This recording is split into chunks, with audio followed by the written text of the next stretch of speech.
à toutes et à tous, c'est Antoine, j'espère que vous allez bien. Bienvenue sur Samplon et 98. Aujourd'hui, je ne suis pas tout seul, je suis avec Sébastien. Bonjour Sébastien. Bonjour. Comment vas-tu? On sort toujours la main des invités. Bah ça va très bien. Alors malheureusement, je suis tout seul. Voilà, Melvin n'a pas pu venir. Vous allez devoir vous y habituer un peu. Il y aura quelques vidéos où Melvin ne pourra pas être là. Malheureusement, il est débordé par le travail. Je m'appelle Antoine et les voitures c'est rigolo et j'ai du temps libre.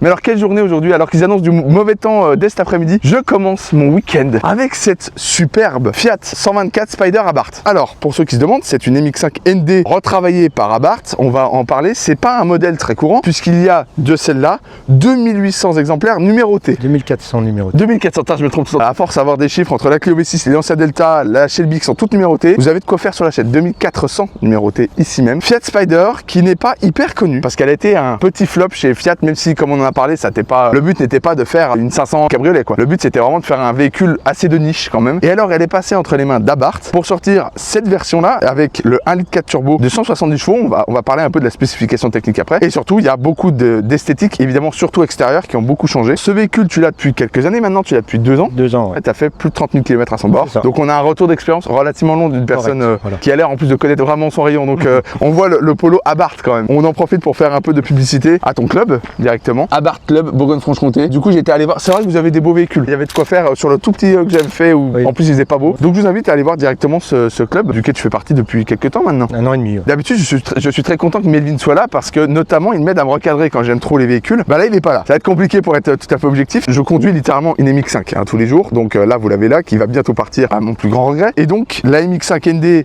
et donc par extension toutes ces versions y compris la 124 Abarth, bah, c'est des véhicules que je kiffe notamment sur la ligne. La couleur en plus qui est vraiment très spécifique à ce modèle là, qui est vraiment très belle. Il y a beaucoup de choses à dire esthétiquement qui changent par rapport à une MX5 et on va voir qu'en fait c'est pas mieux ou moins bien qu'une MX5, c'est juste un autre esprit. Un esprit déjà plus sport parce que la MX5 elle a le côté un peu plus petite GT on va dire. Là vraiment vous allez voir qu'il y a plein de choses qui font dire que c'est plus typé sport. Alors déjà la face avant ça n'a plus grand chose à voir avec une MX5 puisque donc comme tu me le montrais on le reverra quand on ouvrira le capot. Le véhicule a été rallongé et pas qu'un peu. Ça a gagné mais une taille. On voit bah en fait tout là vous pouvez vous dire que c'est du vide parce que bah pour la gueule avec un bouclier qui est spécifique à cette version là. Des feux évidemment qui reprennent un peu le dessin de cette MX5 c'est-à-dire un peu en pointe énervée avec tu sais on dirait qu'elles sont un peu en colère mais qui restent très sympas. Ce sont des feux LED je suppose. Ouais, sur ces versions là on a vraiment des très belles sorties. Alors on voit que là il y a un peu de sortie on va dire plus pour le design que pour la réalité. Par contre là ça respire hein, vous inquiétez pas c'est bien présent. On a le logo Abarth qui est magnifique. Je connais pas la signification du scorpion, il faudrait que je vois à quoi ça signifie, je viens de me dire.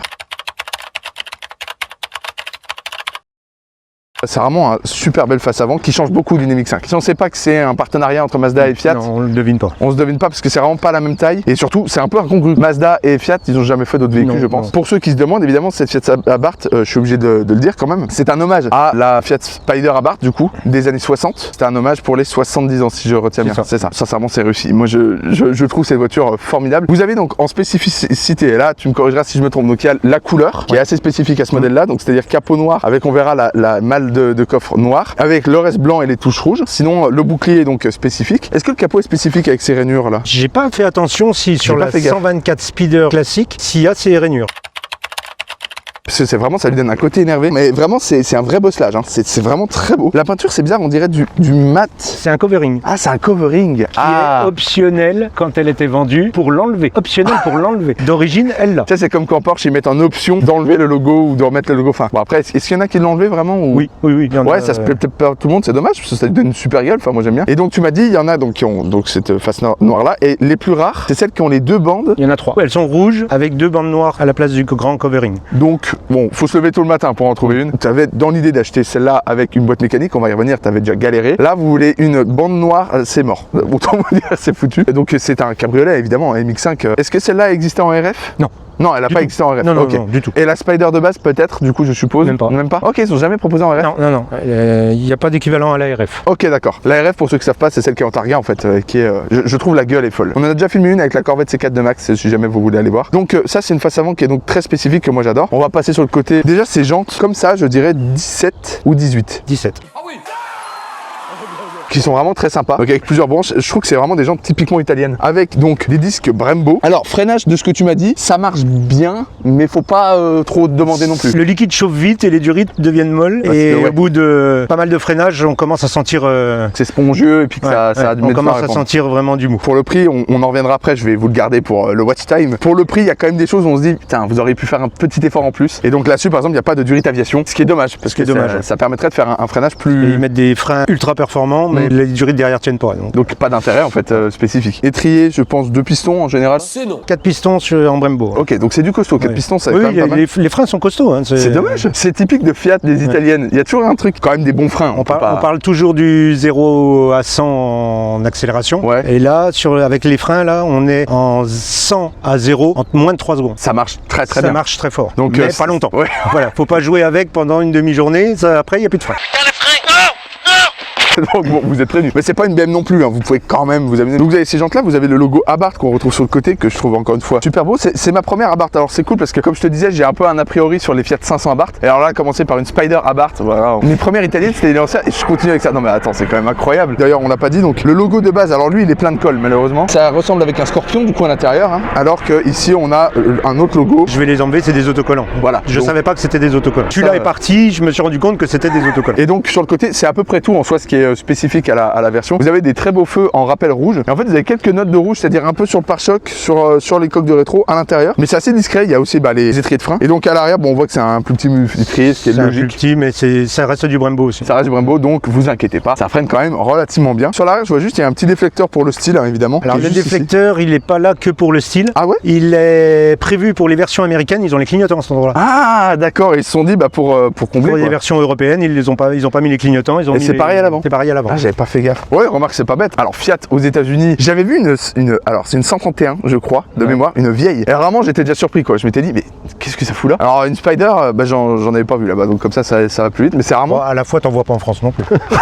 C'est vrai, c'est pas un véhicule commun. La plupart qu'on voit, c'est des MX-5 quoi. En 4 ans, moi qui fais beaucoup de routes, entre le moment où j'ai loué la première, que j'ai connu cette voiture en la louant, et celle-ci que j'ai achetée, j'en ai croisé 3. C'est pas beaucoup. Et je fais beaucoup de routes. Ouais. Et sincèrement, je fais partie des gens qui, non seulement, alors au niveau design, j'aime autant l'une que l'autre parce que vraiment, celle-là, elle a un côté que j'adore et qui change vraiment par rapport à la MX-5, notamment les 30 cm qui sont supplémentaires devant. Les suspensions, d'ailleurs, on va en parler. Suspensions Bilstein d'origine. Alors attention, qui ne sont pas réglables, mais quand même d'origine. Ce qui fait que, bon, la voiture reste assez haute, mais de toute façon, les châssis de MX-5 de base sont réputés comme étant des 4x4 chez les roadsters. Je parle sans avoir essayé la MX-5, je pense que la 124 est beaucoup plus ferme et se veut beaucoup plus sportif, quoi. C'est pas ferme pour rien. Bilstein sont reconnus pour leur suspension. On était en train de dire, cette voiture plaît aux gens. C'est une voiture qui, en même temps, elle sort du lot, quoi. Ça se remarque, quoi. Je trouve qu'elle a cette trace italienne, malgré que ce soit une japonaise. Et c'est ça qu'on réussit quand même Fiat, c'est d'avoir vraiment réussi à se démarquer de la MX-5 au niveau style. Notamment, on voit à l'arrière les feux qui n'ont rien à voir avec une MX-5. La MX-5, c'est 2 ronds posés. Là, c'est vraiment un bloc. Et alors, petit détail que j'avais pas vu et que tu m'as fait remarquer, le rappel de couleur dans les feux se donne vraiment une bonne gueule. Si tu regardes sur la route, tu as une série dans les 500 qui a la même chose. Ah, chez les Fiat 500, elles ont ça aussi. Donc C'est c'est un peu un d'à peu gimmick. près la même année en fait.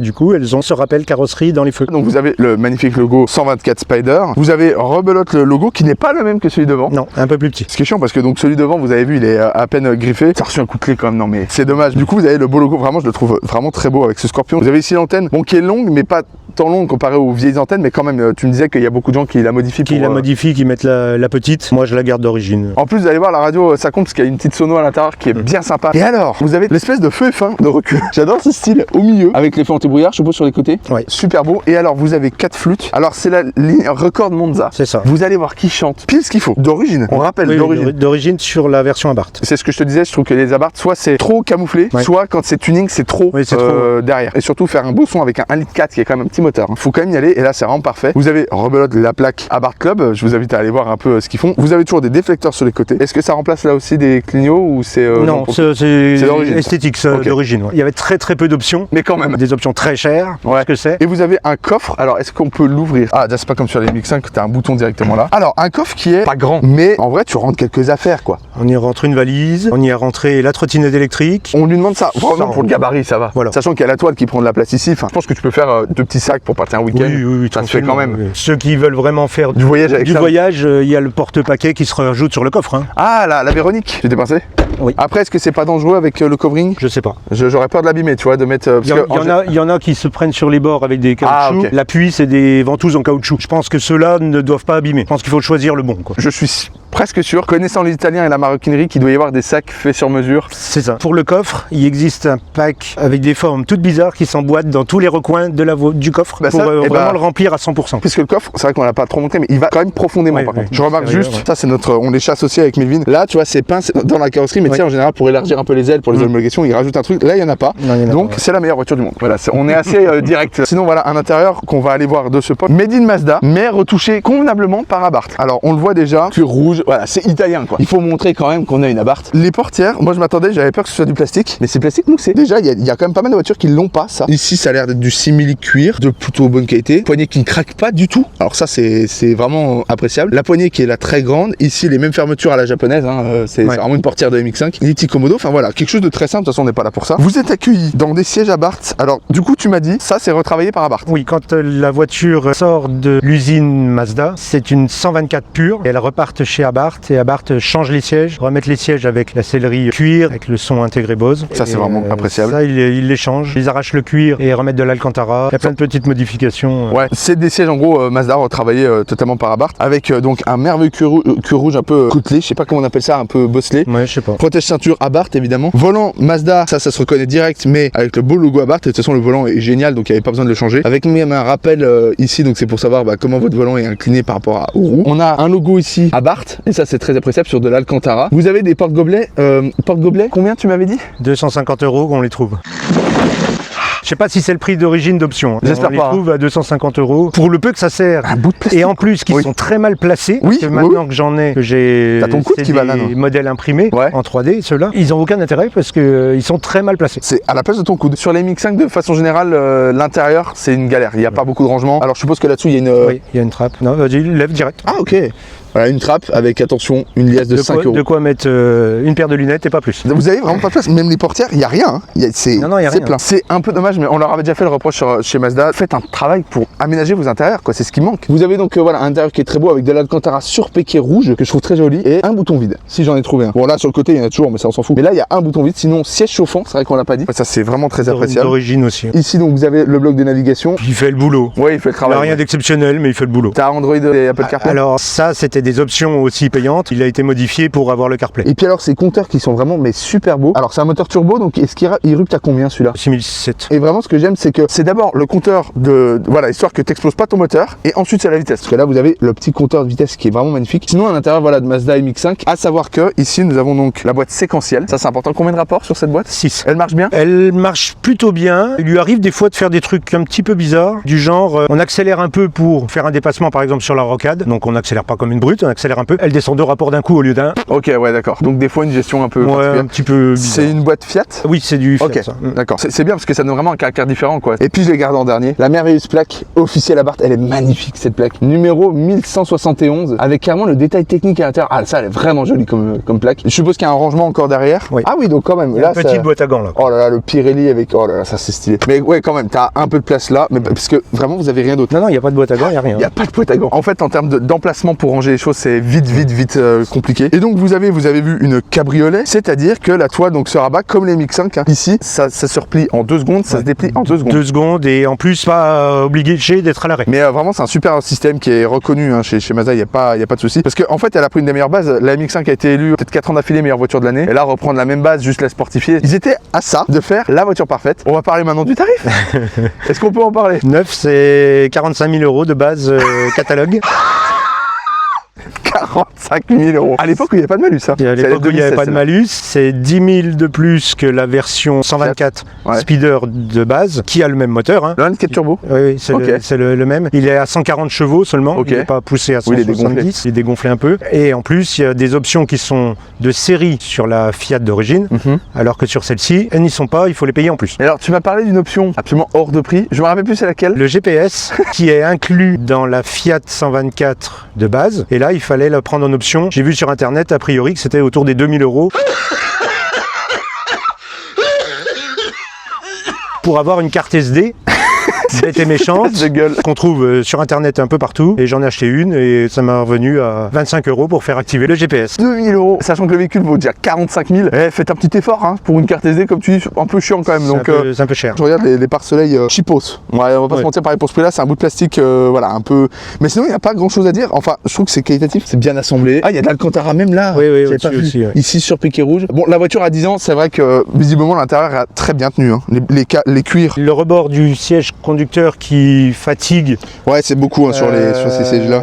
Celle-ci, elle est encore dans un état correct. J'en ai vu des avec beaucoup moins de kilomètres, beaucoup plus abîmés que ça. Après, ça dépend comment les gens s'assoient dedans. C'est pas une voiture pour les anciens, ça. Hein. Ah non, pour aller s'asseoir là-dedans, c'est horrible. Et j'ai oublié de dire donc Sono Bose avec directement, donc comme chez Mazda MX-5, hein, vous avez les sonos ici, vous avez des enceintes ici. Et tu m'as dit, t'as un caisson de basse? Il y a un caisson de basse intégré derrière les sièges, je sais pas où. La sono est bonne quoi. Oui, la sono est bonne. Après du Bose, hein, c'est grand classique. Et je remarque juste la molette là, elle est super belle, j'aime beaucoup. Est-ce que c'est tactile du coup l'écran ou pas? Alors l'écran est tactile jusqu'à 20 km/h. Il se désactive après, il n'y a plus que la molette qui peut le piloter. Donc tu m'as dit un truc aussi qui a participé sans doute à l'explosion du prix, c'est qu'elle a fait des allers-retours au niveau de la planète. Alors réexplique-moi les tours du monde qu'elle a fait. Les moteurs sont assemblés chez Fiat, ils sont envoyés à Hiroshima sur la ligne de la MX-5, ils sont montés sur un châssis d'MX-5 avec tous les éléments intérieurs, les pièces carrosserie sont envoyées là-bas aussi pour être montées dessus. Elle revient en Fiat 124, elle repart de chez Fiat, elle va chez Abarth, il la redésosse complètement. Les pièces 124, je sais pas d'où elles viennent, mais elles font aussi du trajet, c'est obligatoirement. Après, elle retourne chez Fiat pour être enfin mise en vente. Ça fait elle a fait 2 fois le tour de la Terre avant d'être mise en vente. On appelle ça l'écologie. On va peut-être la reprendre chez Fiat, il y a des économies à faire. Et je viens de penser, j'ai complètement oublié de passer d'un truc. À l'arrière, on va revenir rapidement. Le petit béquet, j'avais pas parlé du petit béquet qui est vraiment très sympa, très léger. On va aller voir le moteur du coup. Ouais. Ah, j'ai pas vu les beaux tapis 124 Abarth. Il n'y a pas de seuil de porte par contre, je viens de voir. Non, il n'y a pas de seuil de porte. Et d'ailleurs, il est très haut le seuil de porte. On va aller voir le cœur de la bête. Et donc là,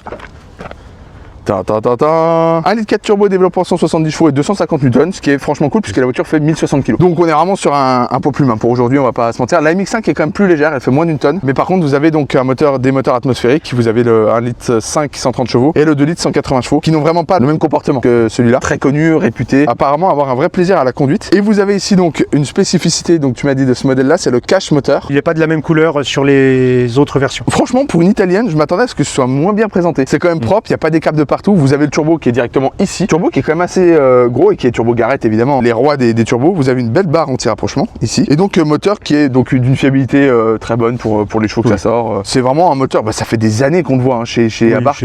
Chez Fiat et Abarth, le 1 litre 4 turbo, il est là depuis très longtemps. Depuis longtemps. Les propriétaires de ce genre de voiture doivent surveiller le niveau d'huile puisque le turbo mange un petit peu d'huile. Donc tu m'as dit tous les 2000 km on regarde un peu le niveau. Voilà, c'est ça, on regarde le niveau. Et donc comme on vous disait, il y a une grosse surface de vide puisque tout ça c'est de vide. Le radiateur est là. Hein. Donc là c'est vraiment le design qui veut ça. Je t'inviterai à démarrer cette petite merveille parce que la ligne Ricord Monza vraiment apporte un plus pour un truc qui est homologué. En 2016 on savait faire encore chanter. Hop, si jamais notre travail vous plaît, n'hésitez pas à partager la vidéo, vous abonner, activer la cloche et mettre un like, ça nous apporterait vraiment beaucoup de soutien. Merci beaucoup et bon visionnage.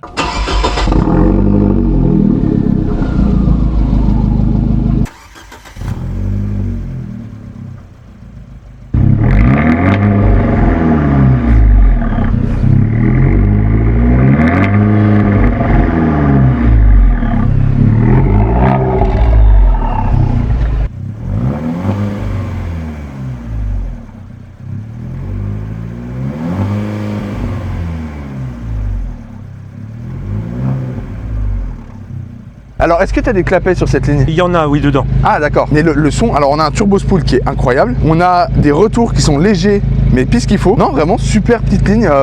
Presque vraiment, oui, c'est normal qu'il ait mis d'origine, quoi. On veut ça pour que ça chante. Avant de faire le test routier, nous allons avec Sébastien essayer quelque chose qui, je pense, n'a jamais été vu sur YouTube. Attention, grande première mondiale. On s'est demandé de mettre ce hard plat sur la Fiat. Pourquoi? Parce que ceux de chez Fiat sont introuvables. Et ceux qui pourraient aller, c'est ceux de la MX-5 ND qui n'a pas été fabriqué puisque la RF existe. Quitte à faire, on va essayer. Au début j'étais perplexe, puis en fait quand tu vois les jonctions tu dis pourquoi pas. Alors. Ah oui, d'accord. T'as vu, c'est tout léger. C'est surtout le système. C'est ça. Il est génial le système. La toile reste dans le véhicule. Ouais. Alors on va éviter de péter l'antenne. Alors on va poser tout doucement. Ah, la forme n'est pas la bonne. Là tu vois, c'est l'arrondi direct. Il y a vraiment beaucoup de travail à faire. Donc effectivement ça ne marche pas. L'arrondi en fait devant, le toit est tout à fait arrondi. Et sur la Fiat ça ne marche pas. Il est très rapide hein. Et vous avez votre réponse. Si jamais vous voulez un hardtop, ça marche pas. Et du coup on est parti pour le test routier. Bien, nous sommes partis donc pour ce test routier. Je suppose c'est le kata qui est là. C'est la transmission vers le train arrière qui passe. C'est du coup, vous voyez pas, mais là, on le voit au tapis, là, ok, la place c'est un peu particulière. Voyons voir si je rentre. Oh putain. Et bah là, voilà. Une fois qu'on est dedans, on ne bouge pas. Alors on m'avait dit que c'était pas une voiture pour grand, je dépasse du toit. Oh, j'espère que les MX5 c'est pas comme ça, j'en veux une. Celle-là pour moi, là c'est marrant pour une vidéo, tous les jours je peux pas. Déjà que je suis pas le plus fin, là, tu me dis on fait 1000 km, chiant. Alors donc, boîte séquentielle comme on l'a dit. Séquentielle, hein, pas simplement automatique, le son déjà. Oh là là. Oh là là, oh, je sens que je vais aimer. J'ai les cheveux, enfin les cheveux, le crâne au vent. Comment on est dans cette Fiat? Est-ce que tu as déjà fait beaucoup de routes? Oui, on est déjà allé jusqu'aux 24 heures du Mans avec. On a été voir la course. Pour ceux qui savent pas, on est de Dijon. Hein. Donc pas de problème. La boîte a l'air d'être pas mal du tout. On sent pas trop les passages rapport, elle raccroche bien. Bon, le pommeau est simple, il dénote un peu, je trouve, par rapport à tous les détails qu'il y a. Presque. Ouais. Voiture que toi tu utilises en daily. On a quelqu'un qui quand même utilise sa voiture. Ah, le son est bon. Ah, c'est bizarre quand même, on la sent un peu, quand elle est confort, elle mouline quoi. On dirait que l'embrayage patine, la boîte est bizarre, faut s'habituer. Ouais. Je suppose que tu as les palettes au volant, ouais. Oui. Bon, qui sont des bouts en plastique, je suppose. Oui. Consommation, on n'en a pas parlé. Sur route nationale, moi qui fais pas mal de nationales, entre 6,5 litres et 7 litres, sans taper dedans. Quand on tape dedans sur une montée forte, je l'ai monté à plus de 70 litres. Après en tartinant, hein, on s'entend évidemment. Donc en gros voilà, si on s'amuse pas, c'est un turbo. Si on s'amuse pas, c'est très coupleux et ça va très bien. Par contre si on s'amuse, ça consomme de fou furieux. Les sièges sont vraiment très confort. Effectivement on est posé, ils maintiennent bien et sachant que vu comme je suis costaud, je tiens dedans. Par contre oui effectivement, donc toile fermée pour moi c'est mort. Ma tête dépasse et de façon générale là mes genoux, je suis reculé au max, hein, j'ai bien vérifié. Je tape partout en fait. Frein à main d'ailleurs qui est pas électrique, ça c'est cool pour faire.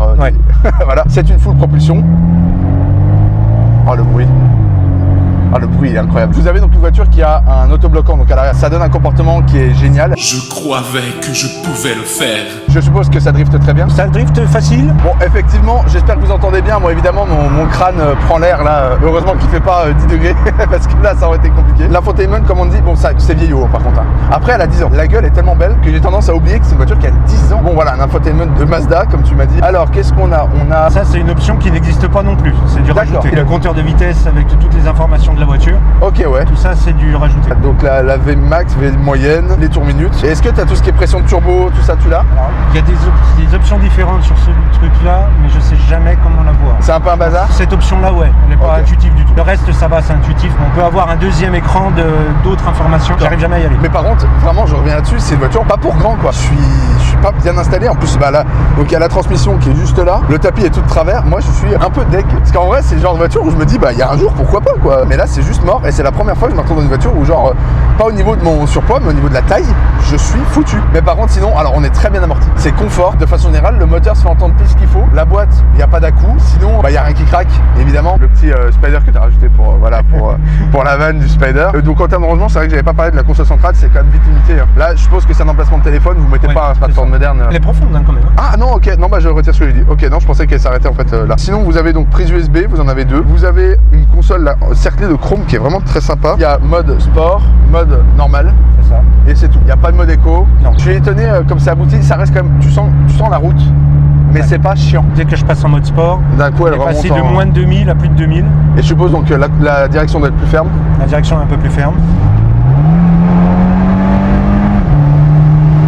Ça marche, hein. Bon par contre évidemment elle vire à plat, hein. Les suspensions elles sont irréprochables. Ça vraiment dans des petites routes de montagne ça doit être un plaisir. Comparé au Mazda, le turbo apporte déjà beaucoup plus de couple et donc c'est beaucoup plus utilisable. Au quotidien t'as pas besoin de taper d'informations pour que ça avance, t'as beaucoup de couple. Alors ça marche quand même, hein. En boîte méca ça doit être quelque chose. Pour l'avoir essayé c'est sympa. Il y en a très peu de produites en boîte méca. Dans cette finition là que tu voulais. Je sais pas combien il y en a mais sur toutes les couleurs confondues et numérotées, il n'y en a que 370 en boîte mécanique. Donc autant dire que pour en trouver une, faut se lever tôt. Et donc tu as regardé pendant un an et au bout d'un moment tu as fait bon bah tant pis je prends une boîte séquentielle. Ce qui est étonnant, j'aurais cru qu'elle était toute en boîte méca et peu en séquentielle. En séquentielle c'est l'inverse. Ouais. Et la boîte répond vraiment bien, elle mouline un peu mais bon c'est déjà la boîte a 10 ans. Faut quand même le rappeler. Les passages rapport sont vraiment rapides. Niveau fiabilité de la boîte, ça va aussi? A priori, ça a l'air fiable. Encore une fois, la tienne est totalement d'origine. Donc évidemment, si vous préparez vos véhicules, attendez-vous à avoir des pannes. Hein. Après, je suppose que c'est le groupe motopropulseur du 500 Abarth, donc les pièces doivent se trouver vraiment facilement. Si j'ai bien compris, c'est le moteur avec une légère variante entre la 124 et la 500.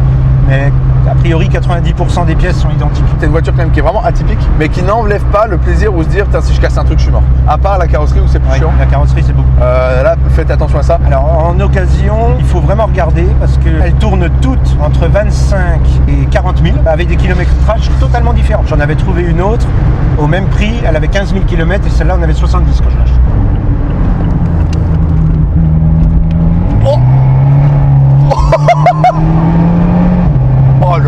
rapport. Oh là là. On est parti, paf, il nous remet. Ah ouais, c'est... Waouh, ça se remet tout seul. Le roulis est très bon alors qu'on va quand même à 80 quoi. Ouais, tu sors comme une balle en fait des virages. Quand je roule tranquille, 90% des virages, je les prends en 90, je ralentis pas. Mais c'est vraiment très plaisant effectivement. Par contre, ça part quand même quoi. Ouais, ah oui, ça part. Ouais. Faut quand même, voilà. Les pneus, à un moment donné, ils ont leur limite quoi. Donc c'est des voitures où on peut prendre, s'amuser sans prendre des vitesses folles. Oh, le roulis n'existe pas. Waouh. Comme ça tient. C'est scotché au sol. Là, la sortie de rapport, alors que je lui ai pas demandé. T'as pas changé? Bah, j'ai accéléré, mais pas au point de lui demander de rapport. Oh putain, oui, d'accord. Ça les freins. Ouais, ok, ça mord quand même. Eh ben.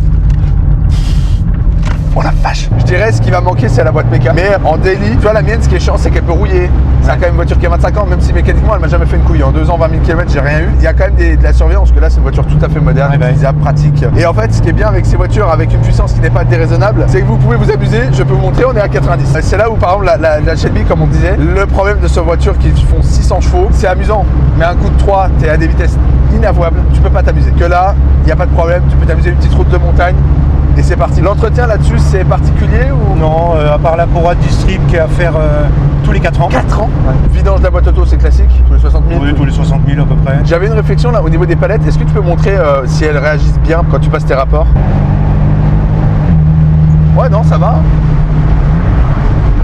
Ouais, non, ça va. Donc oui, vous avez le bon manuel hein, si vous ne savez pas. Un grand merci Sébastien d'être venu me présenter ce véhicule. C'est vraiment très sympa de ta part. On s'était rencontrés sur le parking, j'allais voir un film. Ouais, pareil, on est au cinéma. Ouais, c'est ça. Et j'ai vu ta Fiat et j'ai fait, oh, mais elle est trop belle, on a sympathisé. Je vous invite à aller voir aussi l'association. On a enlevé les plaques, j'ai eu peur pendant 2 secondes. Oui, on a enlevé les plaques, c'est bon. N'hésitez pas à vous abonner, écrire à jefilm39@gmail.com si vous voulez qu'on présente vos véhicules ou directement en commentaire. Si vous avez des questions, des retours d'expérience, n'hésitez pas aussi en commentaire. Et puis on se retrouve dans 2 semaines quand ce véhicule sortira pour une prochaine présentation. À la prochaine. Ciao. Salut Sébastien. Salut.